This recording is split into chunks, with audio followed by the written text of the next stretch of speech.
사람들마다 다 자기가 잘하는 강점이 있다면 또 어떤 부분은 아무리 노력해도 잘 안 되는 약점이 있지요. 근데 이런 강점과 약점은 우리 신앙생활에서도 마찬가지다, 그렇게 생각이 됩니다. 우리가 신앙생활을 하면서 어떤 부분에서는 죄와 싸워 잘 이길 수 있는, 넉넉히 이길 수 있는 부분이 있는가 하면 어떤 부분에서는 계속해서 반복해서 넘어지는 거예요. 내가 안 그러려고 그렇게 결단을 하고 해도 그 부분에 가면 또다시 넘어지고 또다시 넘어지고 하는 부분이 있습니다. 어떤 사람은 그 부분이 물질일 수도 있고, 어떤 사람은 그 부분이 남을 미워하는 것일 수도 있고, 어떤 사람에게는 성적인 부분일 수도 있고, 거짓말일 수도 있고, 또 험담일 수도 있고 그렇습니다. 그렇게 부족하고 연약한 부분들이 우리 모두에게는 한두 가지씩은 다 있을 거다, 그렇게 생각이 됩니다. 근데 여러분, 오늘 본문에 보면 그 위대한 믿음의 조상 아브라함에게도 그런 부분이 있었다라고 하는 것을 보게 됩니다. 자, 오늘 1절, 2절 말씀을 한번 다시 보도록 하겠습니다. 1절, 2절 시작. 아브라함이 거기서 네게부 땅으로 옮겨가 가데스와 술 사이 그랄에 거루하며 그의 아내 사라를 자기 누이라 하였으므로 그랄 왕 아비멜렉이 사람을 보내어 사라를 데려갔더니. 아멘. 자, 오늘 말씀을 잘 읽어보면 아브라함에게 있어서의 치명적인 약점은 거짓말이었던 것으로 보입니다. 2절에 보면 그의 아내 사라를 자기 누이라 했다, 그런 말씀이 나오죠. 여러분, 사라는 아브라함의 뭐예요? 아내죠. 근데 뭐라고 했다고요? 내 누이다, 누이 동생이다, 이렇게 거짓말했다는 것이죠. 근데 여러분, 이런 일이 오늘 본문에서만 있었던 게 아니에요.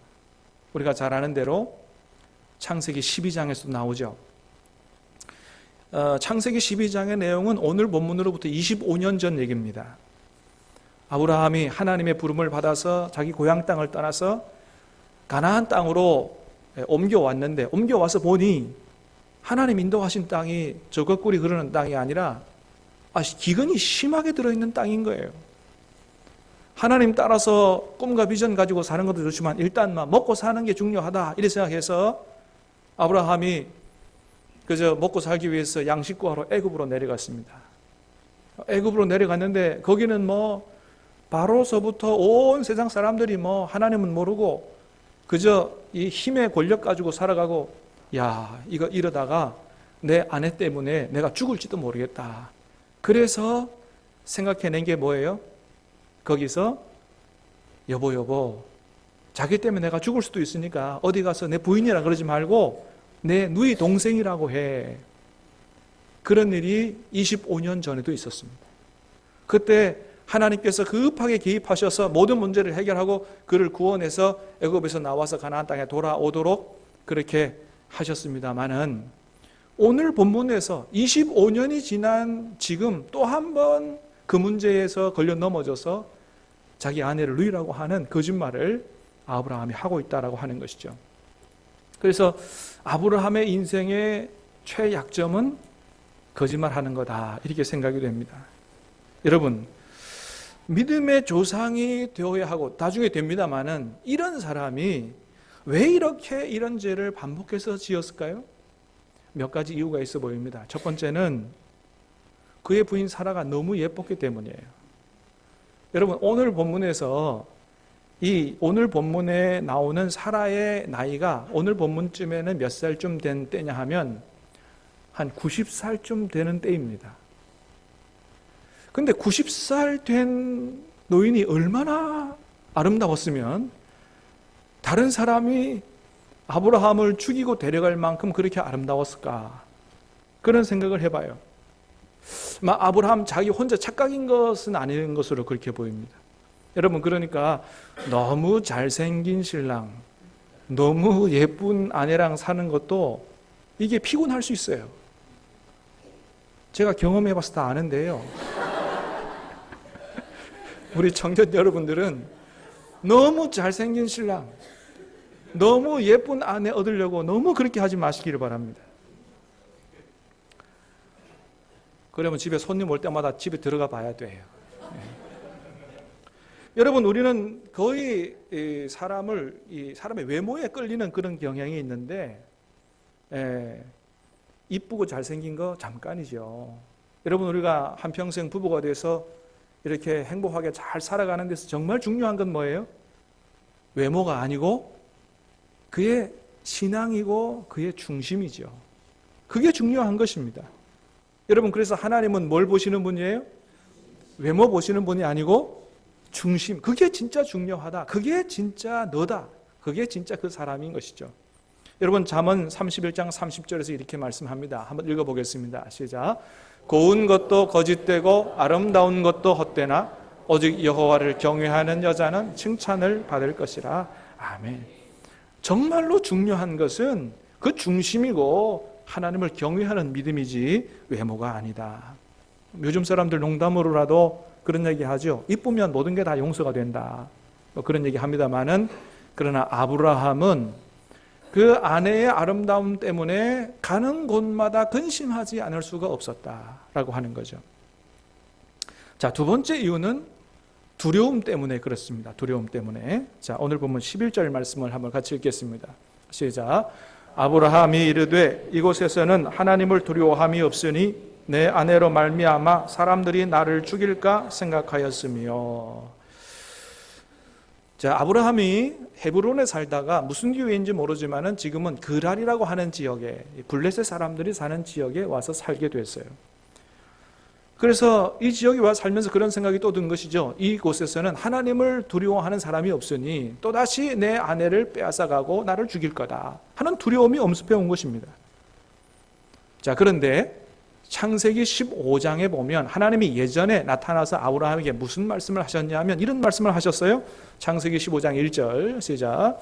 이후에 여호와의 말씀이 환상 중에 아브라함에게 임하여 이르시되 아브라함아 두려워하지 말라. 나는 내 방패요 너희의 지극히 큰 상급이니라. 아멘. 여러분, 하나님 뭐라고 하셨다고요? 아브라함아 두려워하지 말라. 나는 너의 방패요 너의 지극히 큰 상급이니라. 할렐루야. 사랑하는 여러분, 저와 여러분에게도 우리 하나님이 우리의 인생의 평생의 방패가 되어주시는 줄로 믿으시길 바랍니다. 예. 여러분, 이런 말씀을 주실 때가 상황이 어떤 상황이었냐 하면은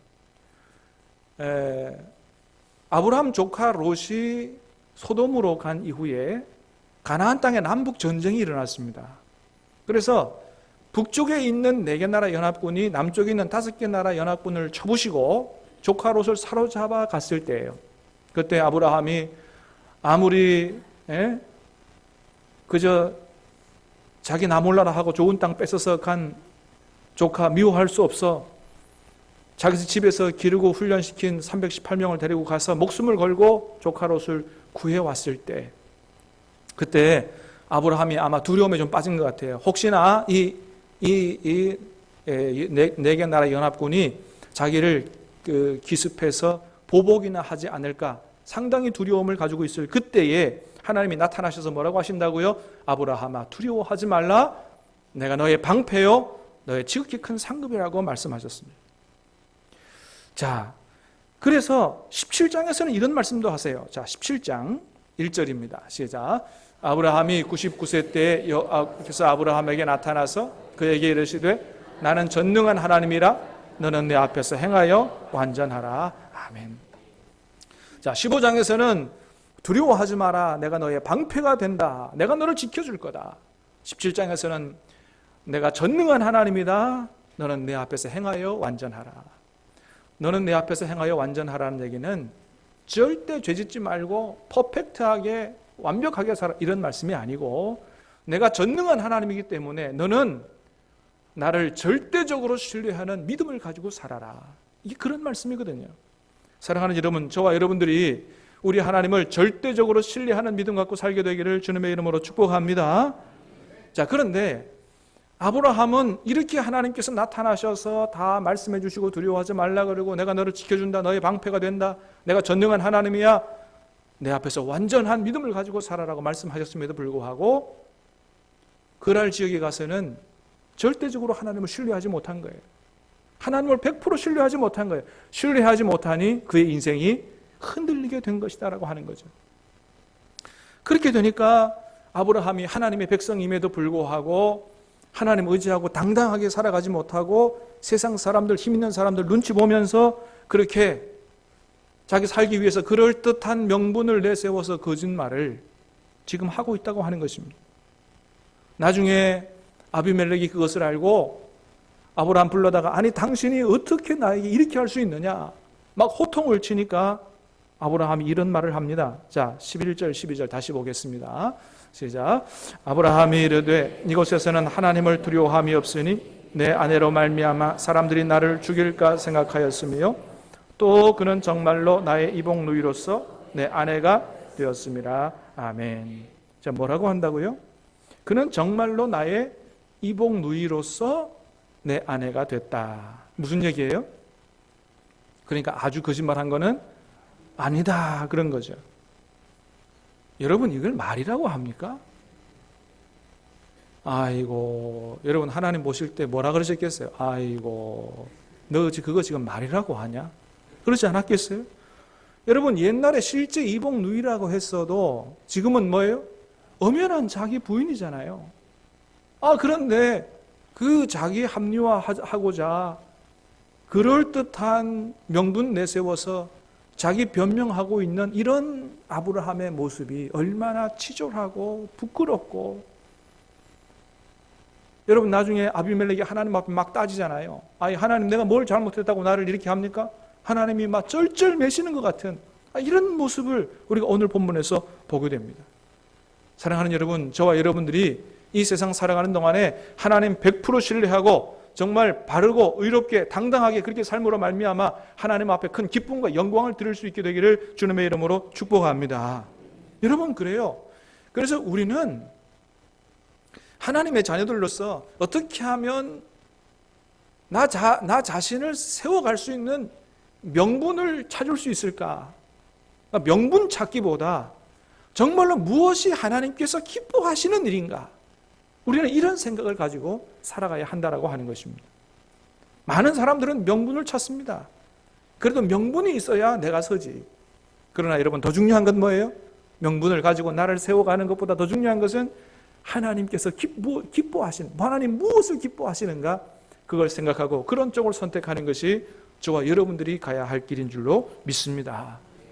그래서 우리는 하나님이 기뻐하시는 최상의 삶을 살아야지, 전능하신 하나님을 믿는다고 하면서 하나님을 절대로 신뢰하지 못하고 세상 눈치를 보면서 그럴듯한 명분, 거짓말하고 그렇게 살아서는 절대로 안 된다라고 하는 것이죠. 여러분 예수님은 우리에게 이렇게 말씀하십니다. 마태복음 5장 말씀을 한번 읽겠습니다. 시작. 이같이 너희 빛이 사람 앞에 비치게 하여 그들로 너희 착한 행실을 보고 하늘에 계신 너희 아버지께 영광을 돌리게 하라. 아멘. 뭐라고 말씀하세요? 너희 빛이 사람 앞에 비치도록 하여 너희의 착한 행실을 보고 많은 사람들이 하나님 앞에 영광을 돌릴 수 있도록 그런 삶을 살아야 된다. 이게 진짜 하나님의 자녀고 예수님의 제자들의 삶이다. 사랑하는 여러분 다시 한번 축복합니다. 성령 충만으로 우리의 삶이 하나님 기뻐하시는 선한 영향력을 발휘할 수 있는 삶이 됨으로 말미암아 우리 주변에 있는 모든 사람들이 우리를 보고 하나님 앞에 영광 돌리는 그런 아름다운 역사가 나타날 수 있게 되기를 주님의 이름으로 축복합니다. 자, 그럼 여러분 그렇게 살았던 사람이 누가 있을까요? 자기의 믿음을 지키고 하나님을 신뢰하고 하나님의 살아계심을 보여주면서 주위에 있는 불신자들이 하나님 앞에 영광 돌리도록 그렇게 살아갔던 사람들이 누가 있을까요? 성경을 통해서 예를 들어보자면 두 사람 꼽을 수 있습니다. 첫 번째는 요셉이죠. 요셉이 바로의 꿈을 해석하면서 앞으로 닥칠 7년 대기근에 그런 문제를 잘 준비할 수 있도록 하는 탁월한 해석을 내놓자 바로가 무슨 얘기를 합니까? 창세기 41장 보면 바로가 이렇게 고백하죠. 시작. 바로가 그의 신하들에게 이르되 이와 같이 하나님의 영에 감동된 사람을 우리가 어찌 찾을 수 있으리요 하고, 바로가 요셉을 보고 이렇게 얘기합니다. 이와 같이 하나님의 영에 감동된 사람이 어디 있느냐? 요셉을 보니 하나님이 살아계신다. 인정하게 된 것이죠. 사랑하는 여러분, 저와 여러분들이 다 세상 살아가는 동안에 밖에 있는 사람들로부터 이런 얘기를 들을 수 있게 되기를 축복합니다. 하나님의 살아계심을 인정하는 거죠. 여러분, 또 누가 있을까요? 다니엘이 그렇죠. 온 나라에 조서가 내려졌습니다. 앞으로 30일 동안은 어느 사람에게나 어떤 신에게나 도움을 구하거나 기도하지 못하도록 다리오 왕이 조서를 내렸습니다. 정적들이 꾸며낸 그런 계략이죠. 그러나 다니엘은 절대로 내가 하나님 앞에 기도하는 것을 포기할 수 없다. 하루에 3번씩 기도하다가 발각이 돼서 결국은 사자굴에 들어가게 됩니다. 그러나 하나님께서 거기 함께 계시고 그를 지켜주셔서 아무런 해함 없이 무사히 하룻밤을 지나게 된 것을 다리오 왕이 보면서 그런 얘기를 합니다. 다니엘서 6장 26절 27절 시작. 내가 이제 조서를 내리노라. 내 나라 관할 아래에 있는 사람들은 다 다니엘의 하나님 앞에서 떨며 두려워할지니 그는 살아계신 하나님이시여 영원히 변하지 아니하실 이시며 그의 나라는 멸망하지 그의 권세는 무궁할 것이며 그는 구원도 하시며 건져내기도 하시며 하늘에서든지 땅에서든지 이적과 기사를 행하시는 이로써 다니엘을 구원하여 사자의 입에서 벗어나게 하셨음이라 하였더라. 아멘. 여러분, 최고 높은 다리오 왕이 다니엘을 보면서 그렇게 하나님을 찬양하는 거예요.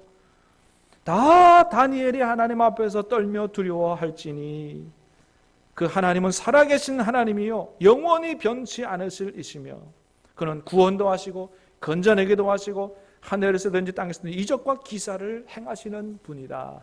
할렐루야. 여러분, 다리오 왕이 다니엘을 통해서 이렇게 하나님을 찬양하는 거예요. 여러분, 저와 여러분도 이렇게 좀 되어야 되지 않겠습니까? 사랑하는 여러분, 다시 한번 축복합니다. 저와 여러분의 삶이 하나님을 100% 의지하고 신뢰함으로 말미암아 저와 여러분의 삶을 통해서 전능하신 우리 하나님, 능력의 하나님이 그대로 생생하게 드러남으로 말미암아 온 세상 사람들이 하나님 앞에 영광을 돌리며 나와 함께 예배할 수 있는 놀라운 역사가 나타날 수 있게 되기를 주님의 이름으로 축복합니다. 이 얼마나 멋진 크리스찬의 모습이냐라고 하는 거예요. 근데 아브라함은 그렇게 하지 못했다라고 하는 것이죠. 여러분, 그런데 우리가 오늘 말씀에서 보면 이렇게 부끄러운 죄를 계속해서 반복해서 짓는 이 아브라함을 하나님이 어떻게 하셨느냐라고 하는 거예요. 어떻게 하셨죠? 하나님께서 야, 내가 정말 이제는 너를 부끄러워서 내 자녀라, 내 백성이라고 하지 못하겠다. 뭐 믿음의 조상, 뭐 축복의 통로 다 취소야, 취소. 하나님이 그렇게 안 하셨다라고 하는 거예요. 3절에 보니까 이런 죄를 반복해서 짓는데 하나님이 어떻게 하세요? 시작. 그 밤에 하나님이 아비멜렉에게 현몽하시고 그에게 이르시되 내가 데려간 이 여인으로 말미암아 내가 죽으리니 그는 남편이 있는 여자임이라. 아멘. 하나님이 이번에도 아브라함의 문제를 해결해 주시기 위해서 친히 개입하셨다라고 하는 것입니다. 할렐루야. 여러분, 이 얼마나 놀라운 하나님의 은혜냐라고 하는 거예요. 여러분, 그렇습니다. 비록 저와 여러분들이 연약하고 부족해서 또 똑같은 죄를 반복하여 짓는다고 해도 그것으로 인해서 하나님이 저와 여러분을 버리시거나 저와 여러분을 통해서 이루시고자 하시는 하나님의 뜻과 계획을 절대로 취소하지 않는다고 하는 사실을 믿으시기를 바랍니다. 그래요, 여러분. 하나님이 우리가 연약하고 부족한 걸 다 아시는 거예요. 그래서 똑같은 죄를 2번 짓고 3번 짓고 4번 짓는다고 해서 도저히 안 되겠다 버리시는 하나님이 아니고 우리를 통해서 이루시고자 하시는 하나님이 가지고 계신 계획을 절대로 포기하지 않으시는 하나님이 우리 하나님이시다라고 하는 것입니다. 그런데 여러분, 많은 경우는 계속해서 똑같은 죄를 반복하여 짓게 되면 많은 사람들이 어떻게 생각합니까? 내가 이렇게 계속해서 똑같은 죄를 짓는데도 불구하고 하나님이 내 기도를 들어주시고 내 죄를 용서하시겠는가? 그런 생각을 해요. 내가 이렇게 파렴치한 사람인데도 불구하고 하나님이 나를 구원해 주시겠는가? 내가 이렇게 매일 넘어지는데 어떻게 하나님의 일을 할 수 있겠는가? 그런 생각을 하고 좌절하고 절망합니다. 여러분, 그러나 그런 생각은 하나님이 주시는 생각이 아니라 마귀가 넣어주는 생각인 줄을 알고 사단아 물러가라, 주 예수 그리스도의 이름으로 명하노니 썩 물러가라, 여러분 선포할 수 있게 되기를 간절히 바랍니다. 여러분, 하나님이 저와 여러분들을 어떻게 사랑하셨어요? 하나님이 저와 여러분들을 어떻게 구원하셨습니까? 사랑하는 독생자 예수 그리스도 한 분밖에 없는 외아들, 그분을 이 땅에 보내셔서 십자가에 달려 돌아가게 하시는 그런 희생을 치루어서 저와 여러분을 구원하셨다는 사실을 기억하시기를 바랍니다. 여러분, 이것은 무엇을 얘기하는 것입니까?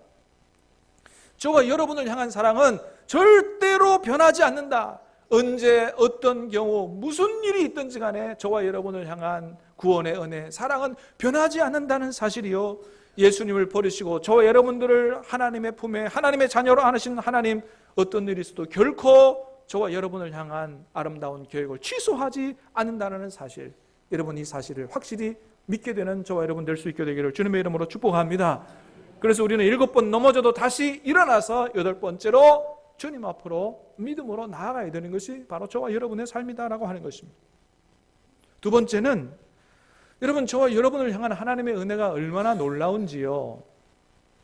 하나님은 저와 여러분들이 이렇게 아브라함과 같이 여전히 부족하고 연약한 것을 다 아시고도 선택하셨다라고 하는 것입니다. 여러분, 오늘 본문에 아비멜렉의 모습을 한번 보시기 바랍니다. 여러분 4절 5절 아비멜렉의 시작. 아비멜렉이 그 여인을 가까이 하지 아니하였으므로 그가 대답하되 주여 주께서 의로운 백성도 멸하시나이까? 그가 나에게 이는 내 누이라고 하지 아니하였나이까? 그 여인도 그는 내 오라비라 하였사오니 나는 온전히 마음과 깨끗한 손으로 이렇게 하였나이다. 자, 그러니까 하나님께서도 그의 깨끗함을 인정하세요. 6절입니다. 시작. 하나님이 꿈에 또 그에게 이르시되 내가 온전한 마음으로 이렇게 한 줄을 나도 알았으므로. 그래요. 정말로 깨끗한 마음과 온전한 마음으로 그렇게 행했다는 사실을 자기도 시인했고 하나님께서도 인정하셨어요. 그 다음에 나중에 문제 해결을 어떻게 해요? 이 사라의 부끄러운 문제, 이런 문제도 자기가 보상해 주면서까지 모든 문제를 아름답게 처리하는 것들을 보게 되죠. 여러분, 사실 이쯤 되면 하나님이 누구를 선택하시는 게 더 옳았다고 보여져요? 아브라함입니까? 아비멜렉입니까? 그렇잖아요. 여러분, 오늘 본문에서 보면 아비멜렉이 훨씬 더 의로워요. 훨씬 더 발라요. 훨씬 더 착합니다. 그런데 하나님이 아비멜렉을 선택한 게 아니고 누구예요? 아브라함을 선택하셨다는 거예요. 사랑하는 여러분, 이것이 저와 여러분들을 향한 놀라운 하나님의 은혜인 줄로 믿으시기를 바랍니다. 아마도 이번 기회를 통해서 아브라함도 자신을 향한 하나님의 놀라운 은혜와 사랑을 다시 한번 깊이 깨달았을 거예요. 그래서 그런지 이후로 보면 이 죄를 다시 반복해서 짓지 않는 것을 보게 됩니다. 사랑하는 여러분, 하나님이 저와 여러분 다 부족하고 연약한 줄 알면서도 우리보다 세상에 더 바르고 똑똑하고 더 착하고 한 사람이 많음에도 불구하고 하나님이 저와 여러분을 선택하셨다는 사실을, 이 놀라운 은혜를 바르게 깨달아 알고 여러분이 하나님의 은혜로 우리의 믿음과 삶을 바로 세워서 여러분 하나님 앞에 온전히 설 수 있게 되는 저와 여러분 다 될 수 있게 되기를 주님의 이름으로 축복합니다. 그래서 우리도 사도 바울처럼 나의 나된 것은 하나님의 은혜라고 고백할 수 있게 되기를 다시 한번 주님의 이름으로 축복합니다. 그래요. 자, 그런데 하나님의 은혜가 거기서만 그치는 것이 아니에요. 이렇게 넘어진 이스라엘의 아브라함을 또다시 세우셔서 하나님께서 아브라함을 이웃을 향한 축복의 통로로 사용하시는 걸 보게 됩니다. 자, 7절 말씀을 보겠습니다. 시작. 이제 그 사람의 아내를 돌려보내라. 그는 선지자라. 그가 너를 위하여 기도하리니 내가 살려니와 내가 돌려보내지 아니하면 너와 내게 속한 자가 다 반드시 죽을 줄 알지니라. 아멘. 자, 여러분, 하나님이 아비멜렉에게 아브라함을 뭐라고 소개하세요? 그는 선지자라. 그가 너를 위하여 기도할 건데 그 기도를 내가 들어주고 응답할 거다. 자, 그래서 17절에 이렇게 기록합니다. 시작. 아브라함이 하나님께 기도하며 하나님이 아비멜렉과 그의 아내 여종을 치료하사 출산하게 하셨으니 아멘. 여러분, 그렇습니다. 하나님이 아브라함을 그는 선지자라고, 그가 너를 위해서 기도할 거라고, 내가 그 기도를 듣고 너를 축복할 거라고 하나님께서 그렇게 말씀하세요. 그래서 하나님께서 아브라함을 다시 일으켜 세우시고 기도하게 하시고 그의 기도를 듣고 아비멜렉의 집의 모든 문제를 주님께서 해결해 주시는 것들을 보게 됩니다. 여러분, 그래요. 하나님은 또다시 넘어진 우리를 포기하지 않으시고 다시 찾아오셔서 우리를 다시 세워주시고 회복시켜 주시는 하나님이십니다. 그래서 하나님의 뜻대로 하나님의 계획대로 살아갈 수 있도록 우리를 이끌어 가시는 분이 바로 우리 하나님이신 줄로 믿으시기를 바랍니다. 여러분, 성경에서 얼마나 그런 하나님의 모습을 많이 보게 됩니까? 이세벨의 위협이 두려워서 저 광야로 도망가서 하나님 나 죽여주십시오 하는 그 예레미야를 거기까지 주님이 쫓아가셔서 다시 하나님의 일을 할 수 있도록 그를 회복시켜 주시는 것들을 보게 되고, 여러분, 베드로가 어땠어요? 주님을 3번이나 부인하고 부활하신 주님을 만났음에도 불구하고 사명 집어 던지고 다시 고기 잡으러 갔던 그런 베드로, 주님이 찾아가셔서 네가 나를 사랑하지? 정말로 네가 나를 사랑하잖아. 그래서 내 양을 먹이라, 내 양을 치라, 새로운 사명을 주고 그를 사람 낚는 어부로, 초대교회 기둥 같은 일꾼으로, 하늘의 별과 같은 그런 사람으로 주님께서 세워주셨음을 보게 됩니다. 사랑하는 여러분, 저와 여러분을 향한 우리 하나님의 사랑은 영원토록 변하지 않는 줄로 믿으시기를 바랍니다. 그러므로 여러분 7번 넘어져도 8번 하나님의 은혜와 하나님의 사랑을 바라보고 일어설 수 있게 되기를, 주님의 손을 붙들고 일어설 수 있게 되기를 주님의 이름으로 축복합니다. 또다시 똑같은 문제에서 넘어지지 마시기를 바라고 주님 손 붙들고 주님 100% 의지하고 온전히 주님 앞에서 행함으로 말미암아 하나님께는 영광, 많은 사람들 앞에 하나님의 살아계심을 증거하는 빛의 자녀로 살아가는 저와 여러분 다 되시기를 주님의 이름으로 축복합니다. 우리 같이 찬양하고